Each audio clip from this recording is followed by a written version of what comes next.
Today we're going to be tasting the Journey Gin from Imbue Distillery.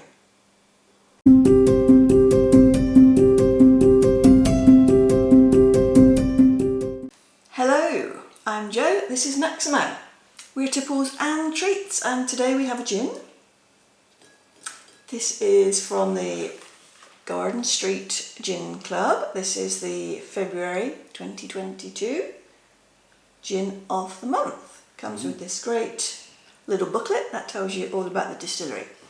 And the tasting notes. And the tasting notes and lots more information. Cocktails and yeah, really well produced little book. I think I might have said that before. So this is Imbue Distillery and they are based in Melbourne. So not too far away. Ivanhoe is to the north of the city. Other side of the city from us. Yeah, probably take us a good 45 minutes, hour to get there maybe. Depends. So interestingly though, it came with free G&T. How many? Buy one, get one free. Right, okay. Sucker for a good offer though. Is mine the free one or yours? Ooh, I don't know. We'll have to decide that on the day, won't we? Share and share. So, and we have got until the end of the year to use it. Right. So I think we can manage that. I think we can, yeah. I mean, I don't think it's worth travelling an hour just to get a free gin and tonic, but the whole experience. The whole experience. We haven't been to a distillery for a month or a couple of months. I reckon now. I think it's time. Yeah. We've got quite a few locally, so we should get out there, shouldn't we? We should. But for now, we're going to taste this one. So I'll open this while you tell us about it. Yes. So this distillery was created by two bakers and their wives, which are two chefs. So they've got a lot of knowledge of that industry, and this is not their first gin. They have others. Quite an unusual gin, I think, this one. And we'll tell you the flavours shortly. Are you okay? I think you're more experienced at opening than I am. But I think so. It just doesn't... Got there in the end. Okay, so the flavours of this are quite interesting, and they have tasting notes in the booklet for us to follow. But the unusual thing about this, not enough. Keep going. Sorry. Even for a taste. The unusual thing about this is that it has some apple flavours in. Apple? Which I don't think we've come across before. No, we haven't, no. No. Obviously, Juniper. Wouldn't be gin without Juniper. But yeah, it's local Pink Lady apples. Oh. Yes. And Pink Lady, I think, is an Australian concoction. Yes. So also native Muntries, which we have come across. What trees? Muntries. I thought you said mud trees. No, I always want to call them munchies when I see it written down. Muntries, which are described as indigenous cranberries. Okay. So also coriander seed, lemon, Angelica and Orris root, some typical gin flavours. But the apples, I'm keen to see the difference. What that tastes like. So this is handmade, it's batch 31 and it says bottle 73. Yes, indeed. So what's the alcohol content of this 40%. one? 40%. Yes. And they've just bought a new still as well, a much bigger still, which is bigger still, more gin. The booklet does tempt us with the fact that they may be having a barrel-aged gin soon. Doesn't say what was in the barrel though. Like a vintage gin. Vintage? Well, just barrel-aged. Barrel-aged, yeah. So it could be port, whiskey, wine. Who knows what the gin was used for. So we'll wait for that.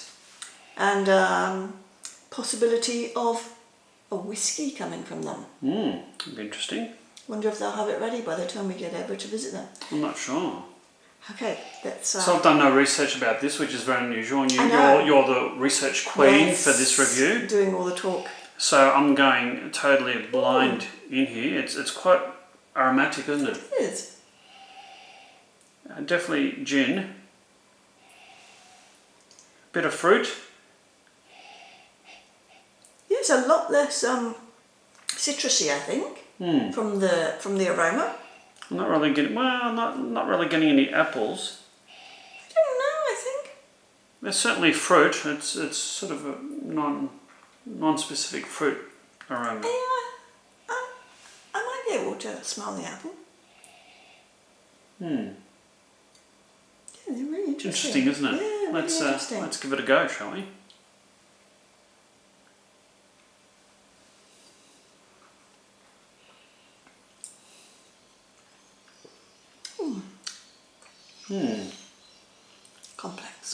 Complex. It's a bit bitey, just a hint of bite to start. It's certainly got sweetness at the front of the palate. Yep. I tasted sort of apple midway, I think. Apple. Bit of a spicy finish. Quite spicy right across the whole sort of middle of the palate. Yep. Yeah. A lot going on. Quite delicate. There's hints of sweetness at the start, and the spiciness at the at sort of the middle and the yeah. I wouldn't end. call it a really strong apple, but I think I can taste it there. It's very sort of subtle. It's quite sort of tart, isn't it, too? It's quite dry, tart. Yes, it is described as a dry gin. Fruity. Yes. I think there's a hint of apple there. Yeah, I think so. There's sort of the juniper. I think yeah. Let's try it with a little bit of ice and see what it does yes. to the gin.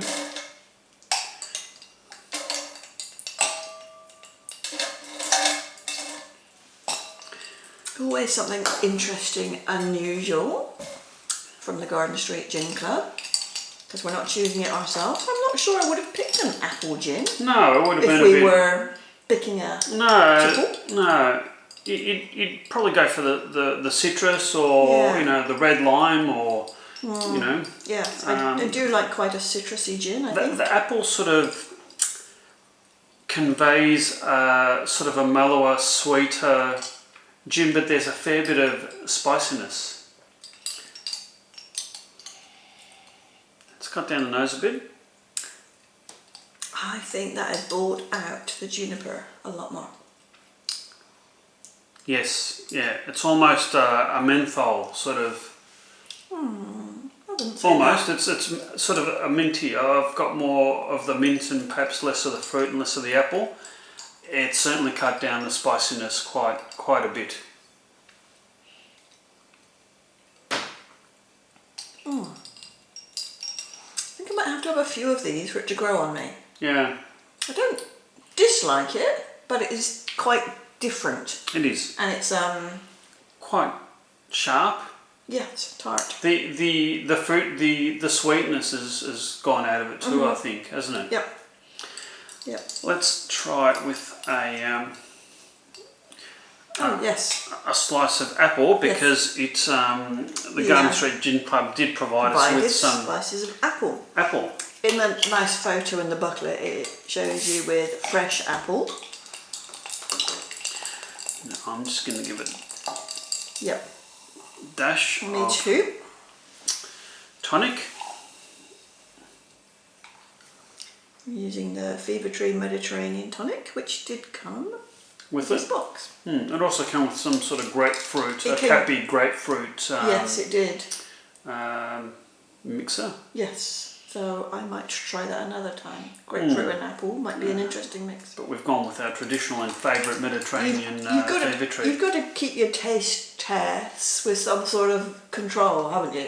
We do the neat with ice And with tonic. consistency. Yeah, because you can then compare them more easily, can't you? That's changed it quite a bit, hasn't it? It's toned down the flavours, it's mellowed the flavours down. And it would. I say A it's lot. boosted the sweetness.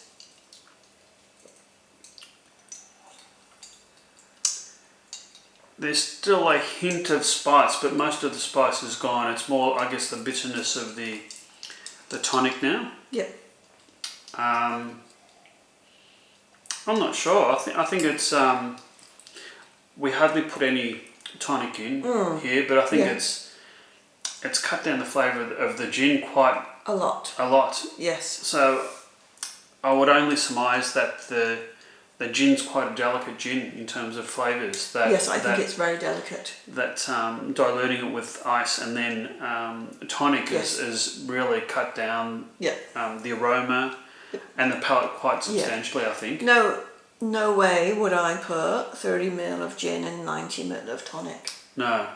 Never. You wouldn't taste it if you did that for this. No, it's. So I would recommend. I mean, it's still gin, but it's compared to it neat. It's yes. It's vastly different, and it tastes sort of weaker, doesn't it? Yeah. A lot more diluted. Yeah. Interestingly enough, in the box was also this little glass jar, and this is the Muntries sherbet. Right. So I have tasted it. It's not really strong sherbety. It's just a little taste. So it is for sugaring the rim of your glass, but I didn't want to do that and make a huge mess. No, we'd get ants. We would. But it's not super sweet. Right. Not super or super sharp. But another nice little touch. That one there. Do that another time. So what would you give this as a rating to some of the Australian gins that we've had? Like I said, I think it needs to grow on me. I think sometimes when I taste a gin, when I have it a second, third, fourth time, it seems to develop into a different flavour. So what we're doing here is this is just our first initial opinion. Perhaps more. If our opinion changes, we might do an addendum. I think we've done sort of one in the past. Yeah, certainly delicate, and I probably prefer something with a bit more zing. A bit more oomph. Yes. I think. Oomph and zing. So I don't hate it at all, but I wouldn't say it's my favourite. But no, it might grow on me. This tastes a little bit of, I don't know, lolly-watery sort of. You know, a commercially available mixer perhaps that you know, I don't think you can really taste the gin it's in this. Yeah, it certainly faded a fair bit. Yeah, look, I'd say that on my initial impressions, and I'm not a huge gin drinker, I probably wouldn't buy this again. Yeah. I think it's probably a bit too delicate for our tastes. We like a good strong taste, I think, don't we? I think so. Yeah, perhaps unusual, perhaps different, but I think it's a little bit too delicate for me. If you like a delicate gin, this one's for you. This would be perfect for you. Yeah. There we are. That's on that note, review. Indeed. Please hit the like and subscribe buttons if you have liked this. Get another video out to you shortly. We will. Cheers. Cheers.